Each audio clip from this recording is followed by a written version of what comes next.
और उस घर से जोर जोर से हंसने की आवाज़ आता है। ये बाहर जो लोग थे, आसपास के जितने भी घर थे, वो क्लियरली सुन पाता है इस चीज़ को। उसके बाद उस रात कोई भी वहाँ का सो नहीं पाया, क्योंकि बहुत ज़्यादा डर गए थे लोग वहाँ पर कि रात को ऐसे ऐसे चीज़ हो रहा था। सब पहले ही डर जाते कि ये क्या हो रहा है। उसके बाद जब सुबह हुआ तब सब लोग इकट्ठा होकर एक जगह पर मीटिंग करते हैं कि ऐसे तो वो लड़की मरी थी, उसके पति ने धोखे से उसको मार दिया था, इसीलिए शायद उसका आत्मा को शांति ना मिला हो। तो ये लोग डिसाइड करते हैं कि उस घर को सील कर देते हैं और उसके आसपास कोई नहीं जाएगा। तो ये सब लोग मिलकर डिसाइड करते हैं और उस घर को हमेशा के लिए बंद कर देते हैं। अब ये जो रोहन और उसके पापा है, ये लोग पहले अपने गांव में रहते थे, अब वहाँ से आकर यहाँ पर शिफ्ट हुए थे। अब उन्हें भी नहीं पता था कि ऐसा हुआ है, और काफ़ी टाइम बाद वो लोग जब इस घर में शिफ्ट हुए तो देखा कि पहले मकड़ी का जाला है, बहुत धूल है। ये सब साफ सफाई करके उस घर में शिफ्ट होते हैं। और उस घर का जो मालिक था, उसने भी रोहन के पापा को ये बात नहीं बताई थी। उस घर के मालिक ने सिर्फ इतना बताया था कि वो जो पीछे वाला खिड़की है उसको मत खोलना। अब ये सुनकर रोहन के पापा तब थोड़ा डाउट करते हैं कि क्यों भाई, ये क्यों नहीं खोलेंगे, कुछ प्रॉब्लम है क्या। लेकिन वो मालिक कुछ बताता नहीं है, सिर्फ इतना ही बताता है कि उस खिड़की को मत खोलना। मतलब कुछ बहाना देकर उसे भुला देते हैं कि ये वाला खिड़की खोलोगे तो बाहर नाली है, इधर कोई जाता नहीं है, इसीलिए गंदगी होता है। रोहन के पापा ने समझा कि ठीक है चलो, इसीलिए शायद बोल रहे होंगे। अब जब रोहन के पापा वहाँ पर एक हफ्ता रहे, तब उन्हें उनके जो पड़ोसी थे उसने रोहन के पापा को बोला था ये चीज़। तब रोहन के पापा ने ये सुनकर डिसाइड किया था कि ये घर छोड़ देते हैं। तब रोहन के मम्मी को भी ये घर बहुत अच्छा लगा था और इसीलिए शायद वो लोग घर को छोड़ नहीं पाए, या फिर कोई और वजह होगी, मुझे नहीं पता। तो तब से लेकर आज जब ये हुआ था तब तक वो खिड़की नहीं खुला था। आज जब रोहन ने वो खिड़की खोला तो ऐसा हुआ। उसके बाद वो पंडित बोलता है कि तो फिर आप लोग एक काम करो, ये जो पूरा घर है इसको एक दिन के लिए पूजा करना पड़ेगा। मतलब वो जो आग वाग लगा के करते हैं ना कुछ, खैर मुझे याद नहीं, तुम लोग शायद समझ ही गए होंगे। और उसके बाद एक दिन के लिए वो पंडित आके आग वाग जला के एकदम अच्छी तरीके से पूजा पाठ करता है।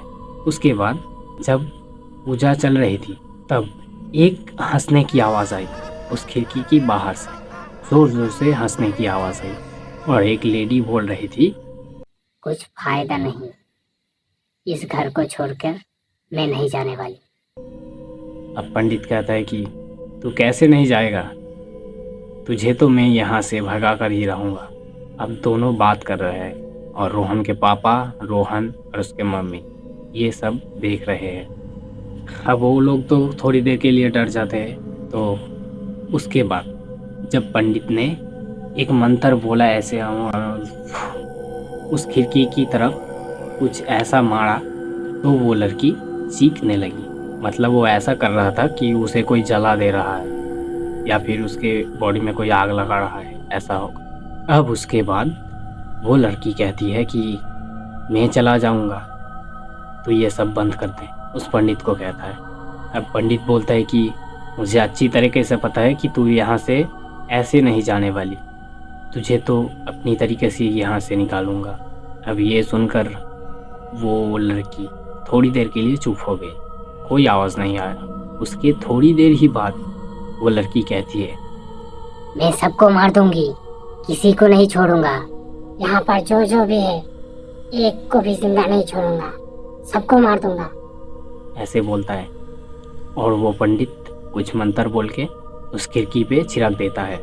वो लड़की इतनी ज़ोर से चिल्लाता है जैसे मानो उसको कोई जला रहा है।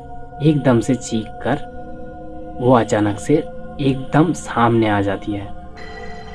मतलब अब सब उसको देख पा रहा था और रोहन तब छोटा था, वो इतना डर गया, अपने पापा को ऐसे कस के पकड़ लिया। अब उसके पापा उसके कंधे पर हाथ रखते हैं कि बोला कुछ नहीं होगा, तो चुप हो जा। अब इतना होते ही वो लड़की पंडित से कहता है कि तू जो भी बोलेगा मैं वही करूँगा, सिर्फ मुझे छोड़ दे। अब वो पंडित तो बोलता है कि तू सिर्फ यहाँ से चली जा और इस घर पे दोबारा मत आना। वो लड़की कहती है कि ठीक है, मैं चली जाऊँगी। अब ये पंडित जी को विश्वास नहीं होता, इसीलिए क्या करते हैं, कुछ मंत्र ऐसा बोला, उस लड़की को एक धुएं में बदल के, और उनके पास एक बोतल था कांच का, कुछ ऐसा मंत्र बोल के ऐसे उसको घुमाया, एक धुएं जैसा बनाया और बोतल में डाल दिया और डाल के मुंह बंद कर दिया ताकि वो बाहर ना निकल पाए। अब उसके बाद पंडित जी उठता है अपना पूजा ख़त्म करके, बोलता है कि अब कोई डरने वाली बात नहीं है, ये घर अभी सुरक्षित है, इस पर अब कोई भी खतरा नहीं होगा, अब कोई भी चाहे यहाँ पर रह सकता है और आप लोगों को भी कुछ नहीं होगा। उसके बाद सब चैन की सांस लेते हैं और बोलते हैं कि चलो इससे मुक्ति तो मिली। तो सब चैन की सांस लेकर उस पंडित जी को बोला कि थैंक्स पंडित जी, आप ना होते तो मेरा क्या होता, मेरा बच्चे का क्या होता। उसके बाद वो पंडित उस बोतल को लेकर जाता है अपने घर पर। उसके बाद क्या किया तो मुझे नहीं पता, ये शायद वो पंडित ही जाने। अब वो घर एकदम से सुरक्षित है, वहाँ पर अभी वो लोग रहते भी हैं और काफ़ी टाइम हो गए हैं वो लोग वहाँ पर ही रहते हैं। उसके बाद तो और कोई ऐसा चीज़ नहीं हुआ। और ये बात उसने मुझे चाय पीते पीते बोला था। एक दिन हम दोनों चाय पीने गए थे तो वहाँ पर ही बैठ के बोला था, इसीलिए इस चीज़ को सोचा कि आप लोगों के साथ शेयर कर दूँ, आपको शायद अच्छा भी लगे। तो आप लोगों को ये स्टोरी कैसा लगा ज़रूर कमेंट करके बताना। और जिसने मेरे चैनल को अभी तक सब्सक्राइब नहीं किया है एसपी वॉइस ओवर 390 को, प्लीज़ सब्सक्राइब कर लेना। तो आप लोगों के साथ भी कुछ ऐसा हुआ है तो मुझे मेल करना और अपनी स्टोरी बताना, मैं अपनी तरीके से वीडियो बनाकर आप लोगों के साथ शेयर करूँगा। तो अभी के लिए बाय बाय। तो मिलते हैं एक और नए स्टोरी के साथ।